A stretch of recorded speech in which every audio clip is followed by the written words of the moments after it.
and good afternoon or good morning or wherever we are in the day. Hello. Sometimes it's hard to keep up Sometimes with it's hard to get Dragon at a con, at a convention, it all kind of rolls together. So I'm Laverne, and I am talking with Mr. Derek Ellington, who is a forensic specialist. A digital forensics expert is kind of one of the ways to look at it. I'm kind of the guy that looks at your computer and looks at your cell phone and tells everybody what you've been up to. So I'm that guy. I give talks and I can see people sliding their phones off the table and hiding them in their pockets. He's that guy too. Well, what you also are is somebody who tracks adolescent footprints. Tell us a little bit about tracking adolescent footprints, or as your talk is called, the Millennial Mind. The Millennial Mind, and as an investigator and digital forensics expert over the last 20 plus years, the biggest area that we've seen as far as embracing technology is what we call the millennials and the new adolescent computer mind, as we say. And basically what's happened over the course of the last 35 years as computers have integrated themselves into our everyday life, we're just now coming to terms with the fact that this immersive, always-on technology has consequences, not only the psychological and sociological consequences that we expect, but actual biological and chemical effects on today's generation from growing up with this constant, always-on technology. I was struck immediately by the number of people who attended your talk, which was on Skeptic Track. That room was full, and a lot of the people look like me. They look like parents. I have 4 sons, and I think I have X's and Y's. I'm not sure how that goes, but I was struck by how many of us came and said, what's he going to tell us today? Well, you said some scary stuff. Talk about some of the scary stuff first. So that's the most interesting. And let me say, I've had a great relationship with Skeptic Track. In fact, this marks the 3rd year in a row that I've contributed to the program, and I really like what they do there. And this understanding adolescence and technology issue, again, it's something that I'm very passionate about because I see firsthand what happens when it's neglected. And so over the past, say, 5 or 6 years, I've started giving a lot more talks, different groups, investigative groups, law enforcement groups, groups of attorneys and judges and even counselors and stuff. And it's encouraging to me to see a recognition of this issue and to see people show up for these talks and watch them have those aha moments as we talk about, like I said, some of the scary things. So it's encouraging for me to have the room full, to get the positive feedback, to have people start acknowledging this. Now, when we say what's scary about it, there's so many issues from how it affects the children themselves individually, the putting themselves in that constant feedback loop where a notification, an upvote, a like, all of those things become a drug, almost a constant reinforcement, a constant boost of whatever endorphins or dopamines. And some of the science even shows that something as simple as getting a like or an upvote, having your phone in your pocket and feeling that buzz, knowing that that's a message or some type of validation for something that you've done, those are real, actual drugs. Now, we still may be a little ways away from having upvotes and likes classified as a drug, but it's encouraging that just last month the World Health Organization classified video game addiction as an actual disease. Now, are they classifying video game addiction as a disease in the same way that they classify an obsessive compulsive disorder like gambling? Is it in that same family? Correct, but I think that we've got a lot to learn about that still. For a Dragon Con crowd, I would quote Ian Malcolm from Jurassic Park when he says that we were so caught up in whether we could do something, we didn't think about whether we should. So a lot of what we're able to do with technology and this, ever-changing, the virtual reality stuff, again, the always-on applications that require feedbacks, even some stuff that I'll touch on that we talked about, the Stanford work that they do. All of those things are accelerating at such a rapid pace, and our children have kind of become guinea pigs for that. And I don't want to sound like I'm, the tinfoil hat guy or the conspiracy theorist, but for example, we talk about a Dr. Fogg with Stanford University who 10 plus years now, they've been doing research into developing applications and programs, the same programs that our kids are using on our phones and on their computers, that not only create an addiction, that you have to check back in to get your achievement, or you have to play the next level or check in every day. It starts encouraging that addiction. But when it's just encouraging addictive behavior for financial gain, that's one thing. But the big concern, and one of the scary things we talked about in the session, was that there are scientists and programmers and corporations who are developing programs specifically designed to not only take your money and to make you addicted to their product, but to change the way you think, to change what you feel about your neighbor, what you feel about politics, not only what you feel about products. And that's the concern, because another thing that we talked about in the session as far as the scariness of it is that one of the things that we've kind of lost with the expanse of technology, and I think it's great that there's a democratization of technology. Everybody can have a YouTube channel. That's great.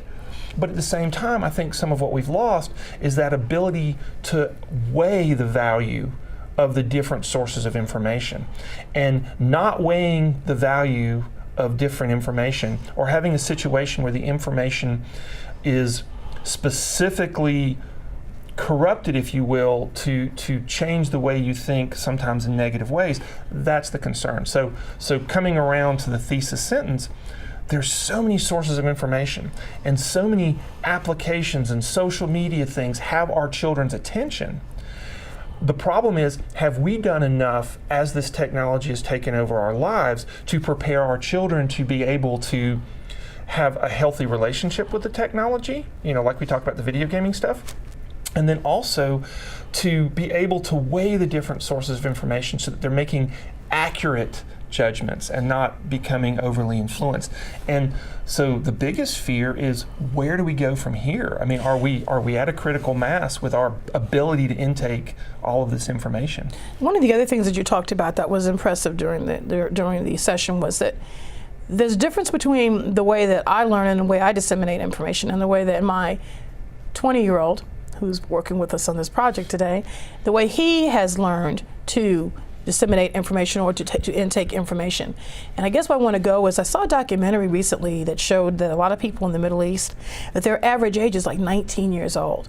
So now they're talking to other 19 and 20-year-olds across the globe using applications. Mm-hmm. Talk about what happened when you tried to train law enforcement about how to track somebody who doesn't use the normal way of being tracked. You're right, and it's an interesting point, and that's what part of the conversation that I'm trying to start with law enforcement is realizing that when you're dealing with a group that may have a different communication system, it's not that they're bad communicators. We often give millennials a bad rap for saying they don't know how to communicate. Oh, they communicate well, but within the platforms that they use. And the problem that you see with a lot of traditional law enforcement methods and old school investigations is that the sources of evidence you would look for before, a suspect's phone records, a suspect's bank account, that doesn't tell you the whole story right now. If you read your kids' text messages, it wouldn't tell you the whole story. And so it's not only trying to educate people as to the expansiveness of the different sources of communication and information that's flowing through our children, but also understanding that if you're trying to figure something out, if you're trying to do an investigation, not only are your traditional sources of information not going to tell you the whole story, something as simple as what you and I are used to, and that is, you interview a lot of people. I interview a lot of people. Most of the time they're doing something wrong, but we get used to those cues. The shuffling in their chair and fidgeting with their hands and not making eye contact. Maybe it's touching their face or things like that. There's cues that we look for and that we've been trained over years and years to look for that don't necessarily apply with a group, a generation who does most of their communications electronically. They don't have those same cues. You remember there was that old saying about how it's 90% of, it's only 10% of what you say, but 90% of how you say it, and that we rely so much on those cues for a person's honesty. Is this person telling me something? The credibility of the information a lot of times can come from the cues we get from looking at the person and communicating directly. And so when we talk about the majority of the communications being electronic, not only do you lose that in that conversation, but you start losing that skill. Plus, you don't have that face-to-face feedback with people to help you develop the appropriate social interaction. You can say a lot of things on the internet that you would have a different reaction and a different feedback if you were sitting there saying those same things in an interview situation like us. And so not only are those skills lost, and I think we need to encourage our children to talk to each other more. I use the example of my daughter who might be sitting in the cafeteria and her best friend is at the next table, and she'd send a text message as opposed to just talking to them. But again, not only are we need to be concerned that they're losing those skills, we need to be concerned at the communication gulfs or the miscommunications, the misunderstandings that can arise when we don't have that, when we're not on the same playing field with body language and tone and communication. I mean, that's just one small part of this giant issue. There's just two more things I want to touch on. The first thing I want to touch on before I go to the last thing is, recently we had an unfortunate situation where a young man lost control. I want to know your professional opinion. Is this going to be an exception to the rule, or is there a possibility that we may see more of this due to the isolation and the exclusivity of a relationship with artificial intelligence versus with people? Wow, you worked a lot of amazing things into one question. So let me see if I can go through, because it's such an amazingly complex but interwoven issue. I think the first thing is that, there's always been children who have had problems, children who have had, influences and have acted out in inappropriate ways. I mean, again, at one point it was going to be rock and roll music, another point it was going to be Dungeons and Dragons, skateboards, things like that. Nowadays it might be video games. We're used to placing that kind of blame on things. But I think that where the real concern is, because of all these abilities to communicate, is that it's not the playing of the video game that's the concern. I mean, if a child's going to develop, if they're going to spend too much time in something, that's going to happen. We're going to have to work on that. But what I'm saying is that a lot of this technology allows for that isolation that can lead to radicalization.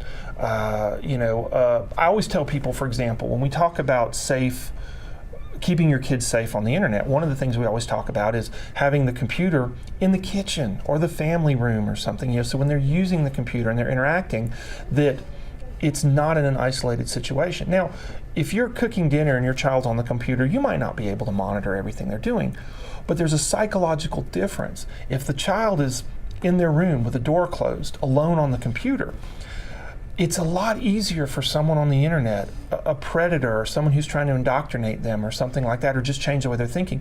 It's a lot easier for them to convince the child that they're isolated from everyone else, if they're physically isolated as well.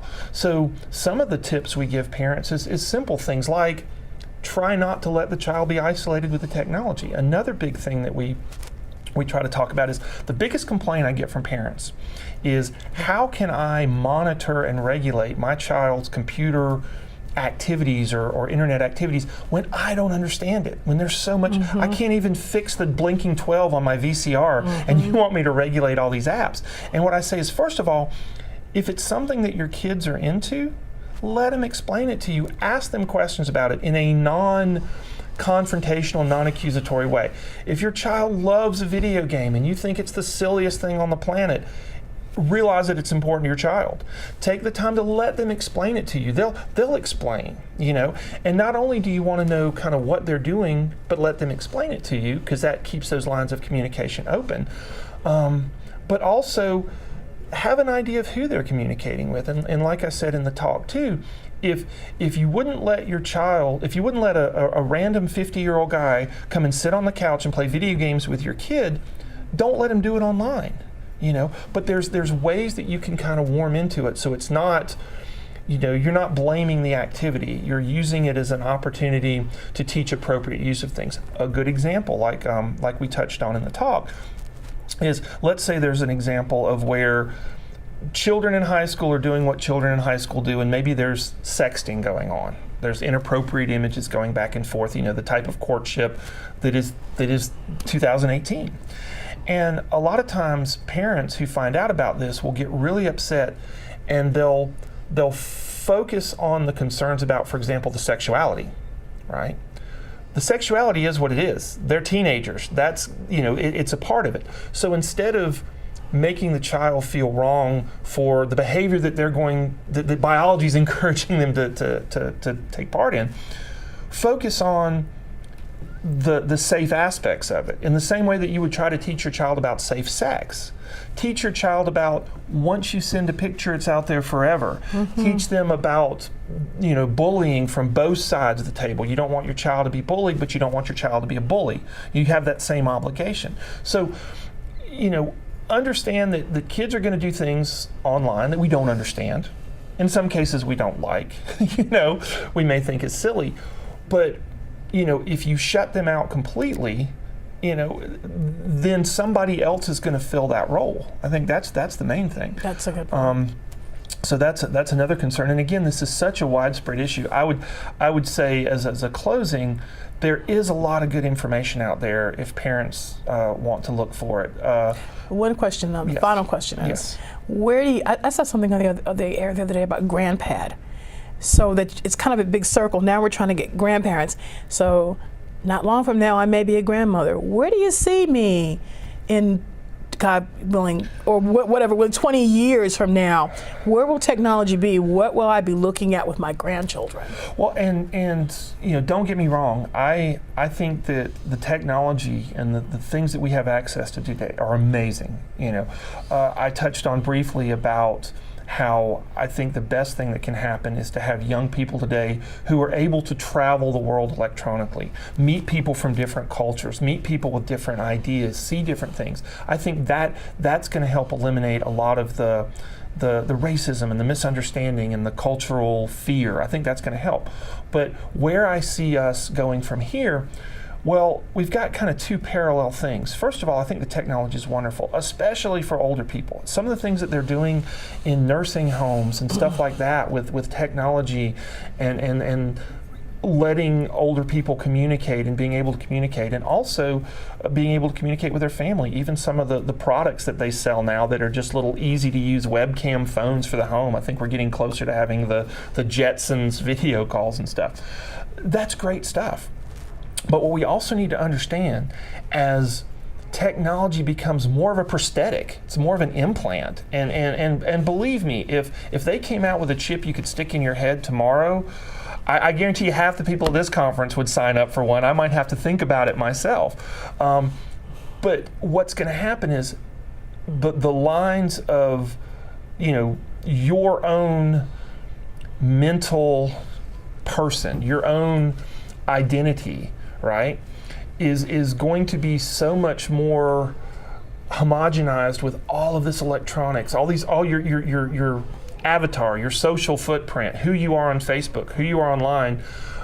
We have to understand that there's going to be such a melding of that. And so again, stressing to parents, stressing to the children to have a healthy approach to that, to understand, to discern, to weigh. I think that's the one thing, is to teach children to weigh the value of the information that they get and stuff like that. But again, there's a lot of good stuff online, a lot of great books. Teenage Brain is a good place to start.